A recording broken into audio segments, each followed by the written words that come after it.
are stronger, stronger than you thought. Here we are. I am so excited to be here with you again today. Welcome to simplywoman.tv. My name is Crystal Andrus Morissette. I'm your host. And over the next 30 minutes, we're talking about how to reinvent yourself without losing your cool with my special guest and dear lifelong friend, Shantelle Bisson. We'd also love for you to join the conversation if you're here live on Facebook. Share your name and where you're from in the chat. Feel free to ask us any questions along the way or share your thoughts with us. Now I'm going to introduce my dear friend, Shantelle. Shantelle is a 3-time award-winning author. She was born and raised in Toronto. We actually were friends all through high school. She now splits her time between her home in Toronto, and she's got this spectacular cottage and a marina that she purchased in 2008 at Chantilly's Place in the Kawartha region of Ontario.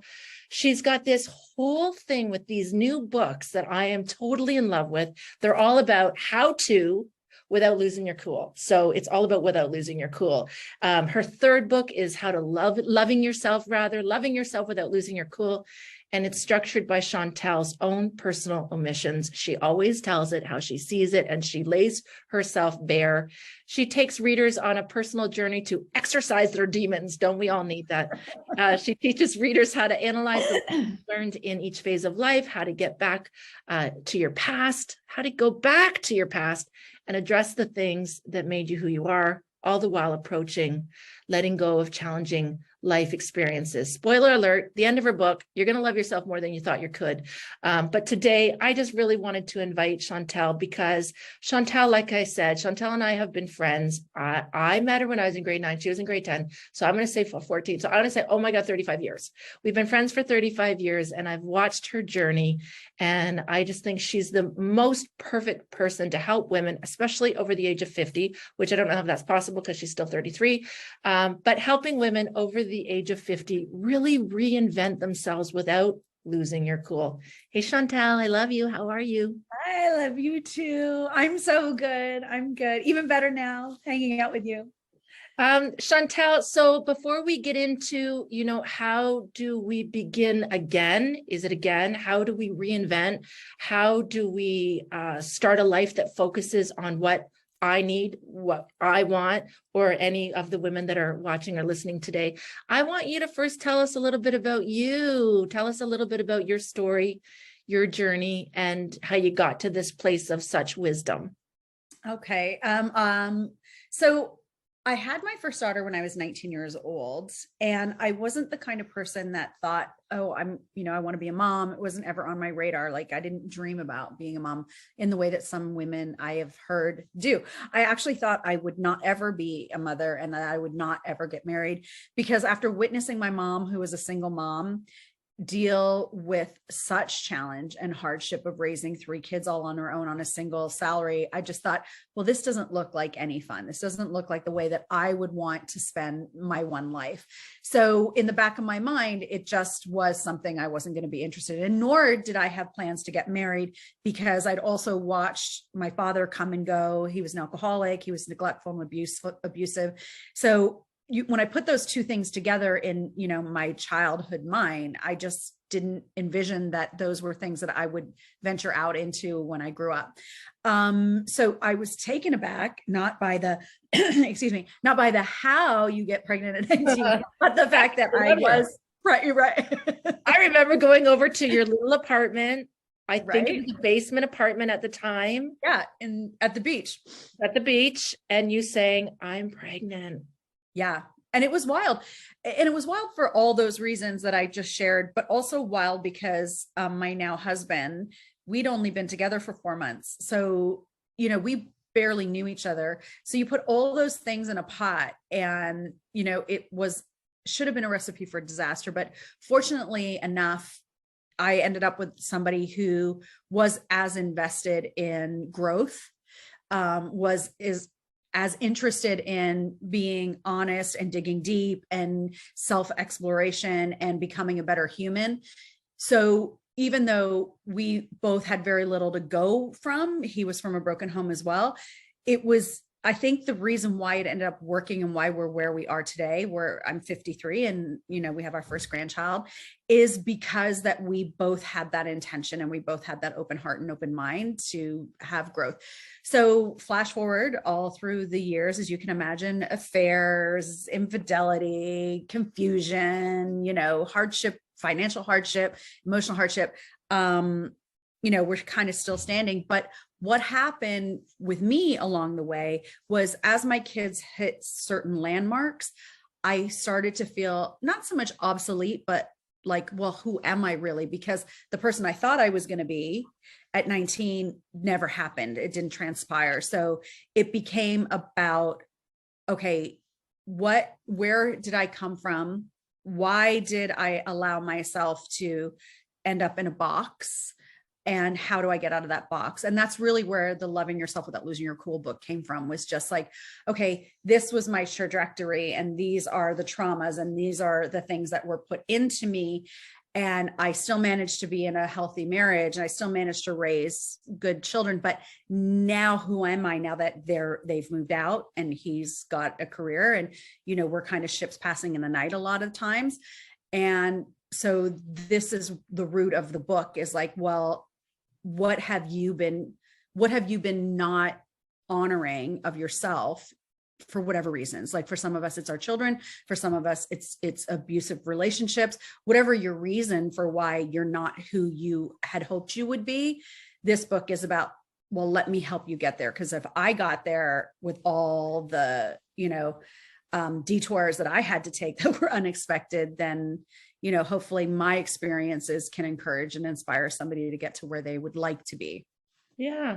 And, we haven't even talked about the journey that you have taken, because if you just heard that, you'd be like, oh, she got married at 19 and then she lost herself. But the truth is, from my perspective, and this is why sometimes it's what you feel on the inside is just so much more important than what you're viewed like on the outside, because nobody on the outside would have ever seen you in this really big, magnificent life you've created, thinking you lost yourself. But what I want to go back to is, and then we'll talk about the kids you've had and the journeys and all the things, the amazing things you've created along the way. But so let's go back to that. You're 19, you find out you're pregnant. And before we talk about where it ended up going, what was the plan for your life? Like, I remember teenage Shantelle. Shantelle was a dancer. She was an actress. Let's talk about the big dreams you originally had. Yeah, for sure. Well, yeah, I mean, from the time I was little, I was on stage, and I had a great passion. I loved being on stage. I loved performing. So it had always been in my mind, and my plan for myself that, I was going to end up in Hollywood, that I was going to be an actress for a living, and I would have all the levers I could handle, and I would never commit. I would never get married. I just wanted to be free. That was my ultimate plan, is I wanted to be free, and I wanted to be honoring that creative fire inside of me. And I think the drive to want to be free came from witnessing my mother, who seemed so caged. Right. You wanted to be free. You wanted to get to, I don't know, somewhere. There was somewhere you wanted to get to LA. Was it LA? But here's the crazy thing, Shantelle. Here's what I still find interesting. You really still were so much the wind beneath your husband's wings, who, although you didn't become the famous actress, your husband became the famous actor, and you did end up living in LA. It was just a different route that got you there. Yeah. So you had your 3 kids, amazing, beautiful girls. Thank you. Are doing amazing, incredible things in their own lives. And when was the first time? I mean, when I think back, when was the first time that you really had that first realization of like, okay, wait, who am I? Where am I at? Am I on track at all? And how far off track am I? When was the first, you said you're 53 now. So when was that first time that you started thinking, this is not what I really planned, and this isn't working for me? I would say at 34, like 33, 34. And what precipitated that real, like, this is not what I wanted, was there was another infidelity in our marriage. And I was like, this is not what I signed up for. I grew up like this, that's how my dad was. And it really enraged me, because for me, I felt like, are you kidding? Like, I've given up everything, like everything I had dreamt of and everything I had aspired to, that I was on track for, I gave away to be a part of this family, to be a part of this unit. And so for me, a lot of women really relate to this story, your story. Yeah, because I think a lot of us end up in that boat where we wake up one day and we're like, really? This is, and and I say payback, but that's how it felt at the time. Is like, so this is my payback. This is my thank you for, coming in wholeheartedly and giving my all and being a part of this team. This is the payback. So that's when I think it's really hit me, was like, is this going to be good enough? Like, is this relationship going to be good enough? If it continues on like this, and this is as good as it's going to get, is, what I'm doing as an individual good enough? What I was doing at the time, I owned a gym. And so that's when I just want to say though, like, just stop for a pause. Cause we also have this, we have this, like, I only own a gym. Like, you just threw that in there really fast. Like, I was only just owning a gym. It's like, you were still doing all of these things, but right. It wasn't and I love that you teach this now. It wasn't your passion. It wasn't your purpose. It wasn't that thing that always drove you. It was, well, I could do that, and that would work with supporting my husband, and that would work with being able. That'll be fun, and it'll be something cool to do. And I was the only licensed Taibo instructor outside of LA, so there was a cachet to it. So it felt, it felt special. And so, but for me, exactly to your point, it was just like, yeah, but it's still not what I had envisioned for myself. So it was a settling of sorts. And I think as women, we do that a lot, because we are flexible and we aren't amenable, and we are, our instinct is to protect the home at all costs. Our instinct is to be there for our children, to be there for our partners. So we make do, right? Like, is it our instinct? Let's really, I don't mean to jump over you, but is it our instinct, or is it patriarchy? Is it the messaging? Is it the grooming? Is it all our mothers were taught to be, grandmothers were taught to be so we were the first generation really of women that we really were. That's why I always say, like, we are on the front line of the women's movement. We're on the front line of what this, and I think a lot of your daughters, my daughters, might not even realize that we were the pendulum, the pivot. Yeah. We were the ones that were kind of going, okay, I don't want to do it the way my mother did it. Yeah. I know what the other alternative looks like. And does we created it. Right. Yeah. And like, am I selfish? Am I selfish if I go out there and do that thing? Well, and that's the thing, right? And then it goes back to what you were saying too, is like, it's all programming, right? It's all in there that was put into us by, parents that thought that they were teaching us the right thing, by our education system, by, our aunts and uncles and ancestors and everybody around us, telling us. So all that to say is that, yeah, it wasn't enough for me. So, that's when it really started. I would say that's when I really was like, okay, cool. And then I think too, I didn't recognize until that point that, being raped and being sexually assaulted and abused for, years, 2 or 3 years of my life, I didn't realize how much that had put into me on a cellular level, because, I had therapy and I'd forgive and forget, let go and done all the woo woo stuff. But it wasn't until that time in my life that I started to, and I hate to say this because I know people are like, it's not your fault if your partner cheats. Look, an affair doesn't happen only on one side. Each partner plays their part in why a marriage or a relationship gets to the point where somebody steps out.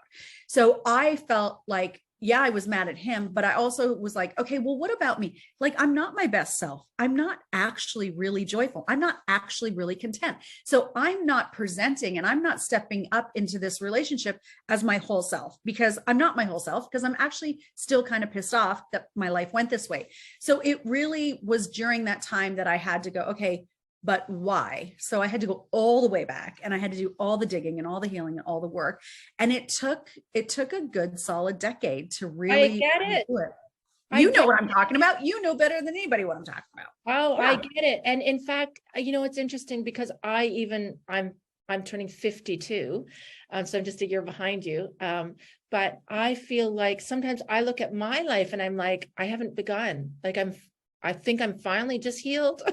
Yeah. Like Yeah. I know I did a lot of great things. And that's what I'm saying. Like from the outside image, Shantelle, you've done a lot of really amazing things. So Right. it was interesting when I read your book and I started hearing you sort of talk about this reinvention and following your purpose, it was like, but who knew? But you knew. Right. You knew inside that Right. you had a simmering, which I think a lot of women have. If it didn't make us a bad wife, if it didn't make us a bad mother, if it didn't make us a bad daughter, woman, whatever, a lot of women have a simmering rage just under the surface.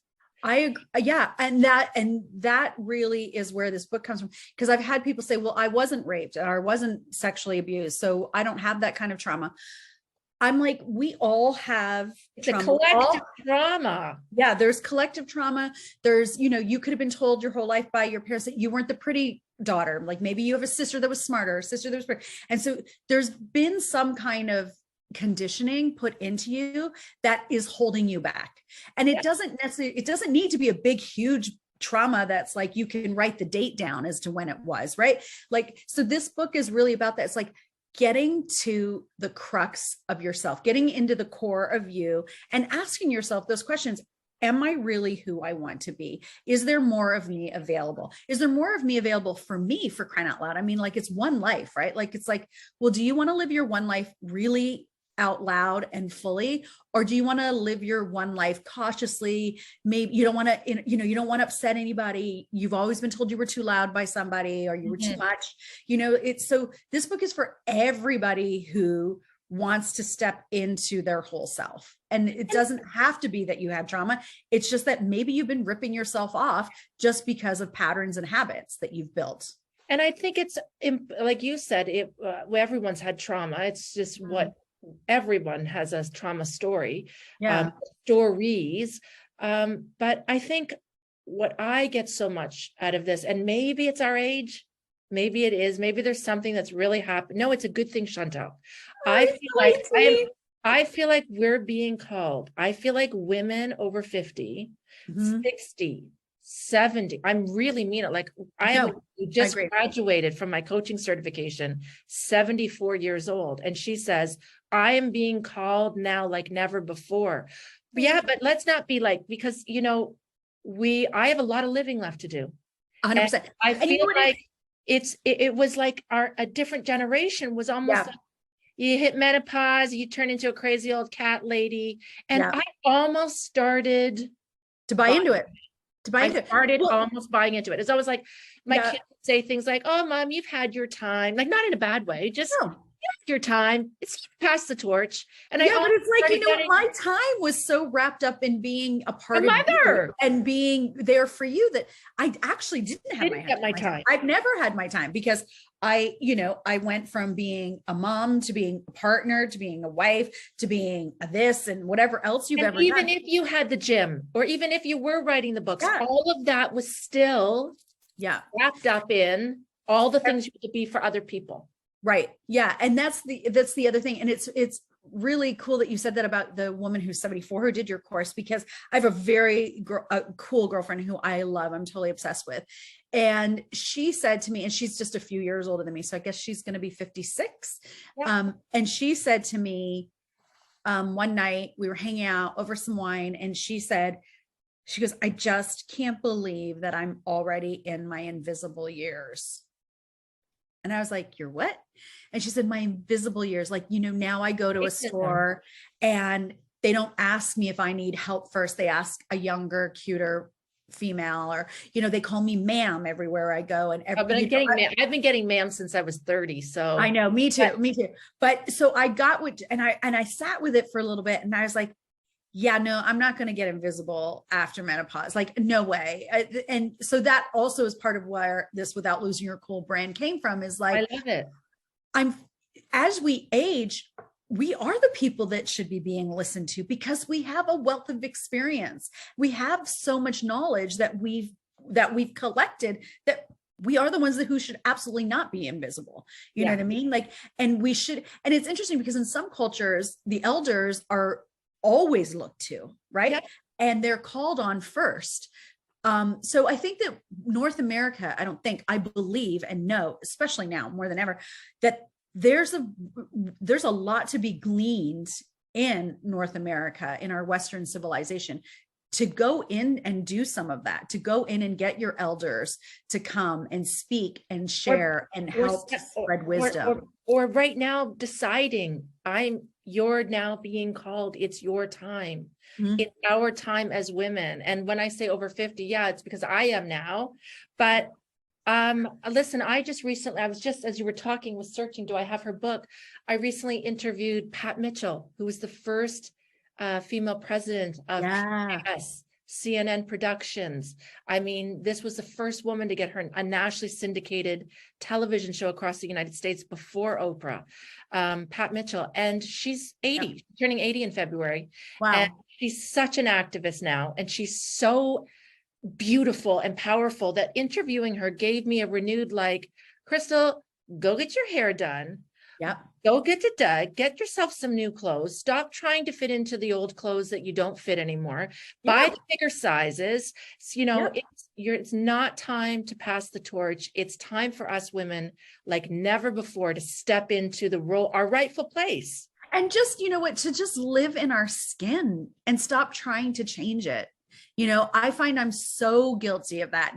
And I talk about it in my book too, is like, I carved my body up for decades, with surgeries, trying to fit into an ideal, because the only time I ever got affection or any acknowledgement from my father at all was when he was complimenting the way I look, or when he was taking me around like a show pony to show off to people, like, this is my daughter. Can you believe I made this?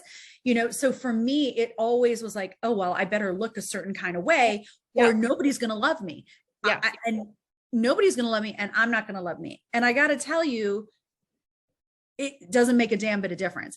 You got love for yourself and love for anybody else comes from within. That, I know that, but it's like, it's amazing to me to see that, like, there's so much self-doubt in every way, So I think it's so great that you're saying that you decide that you're called. Don't wait for somebody to come and be like, hey, we think you're pretty, we're going to give you a TV show, or we're going to sponsor your podcast and you don't have to pay for it. If you believe, if there's a fire in you and you believe you have a message to share, then do it. Like you had that message, darling. What? You have had that inner messaging, and you've had an inner fire in you your whole life. And so have I. Like, that's part of our, well, we're connected on so many levels. But I think that's also what helped us to survive. Was that fire that, I matter. I got matter. Yeah. And I hate that corny, like, you're not given more than you can ever handle. But if you really sit back in meditation on what you've been given, would you change it? Like, when I look back at my life, as hard as it was, and as how awful as it was, I would not go back and change any of it, because I wouldn't be me.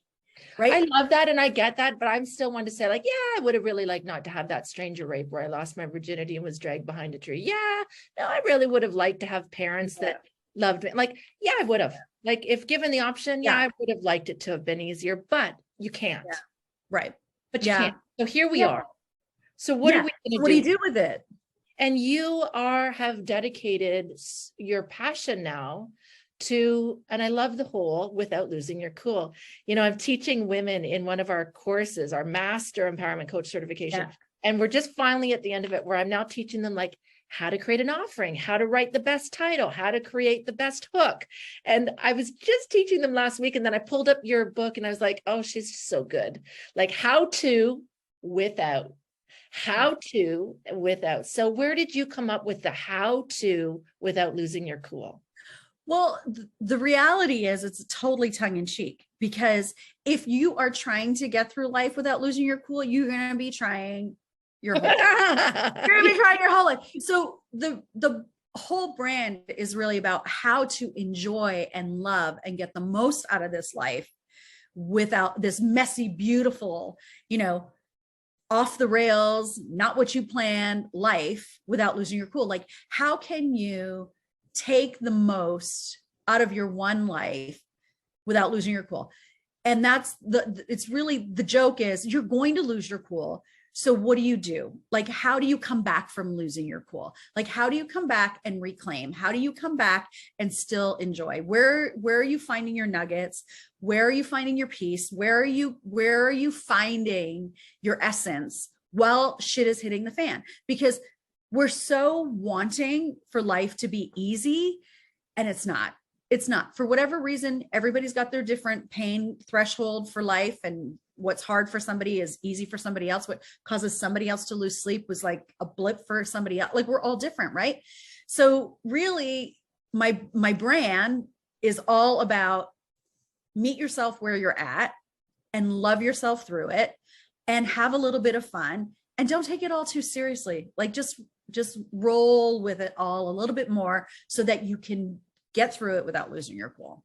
And you're learning how to roll with life. You've got quite an exciting life. Let's just for a minute, tell me about you moving up and getting a marina.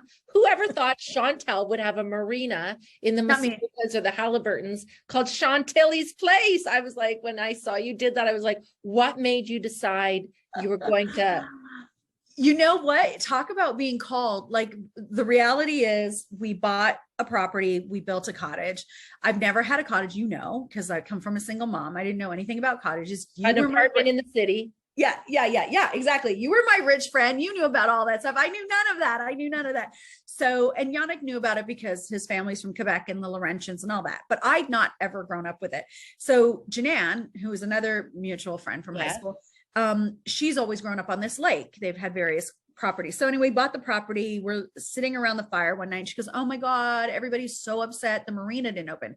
Our lake has 3 marinas, but this one particular marina had everybody brokenhearted because for some reason it was like the hub of the lake, where it is on the lake. Maybe it just was the heartbeat of the lake, and everybody was devastated. Janan was like, "You should buy the marina. You should buy the marina. You should buy the marina. You should buy." I'm like, "I need the marina. Like, I need a hole in the head." I've just written my first book. I was just getting ready to launch a book in the next year. And I was like, no, I'm not. No. So then one fateful afternoon, I went on a boat ride with her husband. Yannick and Janan were both at work, and we went, and I stepped foot on the soil, and it just called me. It literally called me. Love that. And that's how I looked at her husband and I said, "I'm buying this marina." I looked at him and he goes, "You're buying this marina, aren't you?" And I go, "Yes, I'm buying the marina." So it called me. It just called me to become the next, guardian or steward of the marina. So here I am. I love it. I love it. And if you want to learn more about Shantelle, she briefly mentioned her husband there, Yannick. They have quite an incredible life. I'm going to put all of her information down below.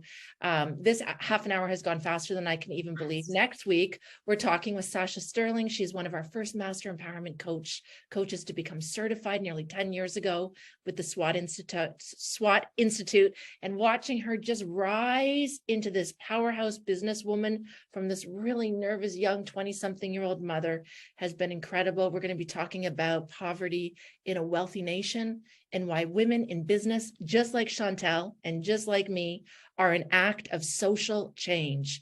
We believe that when women make money, we help change the world. You don't want to miss it.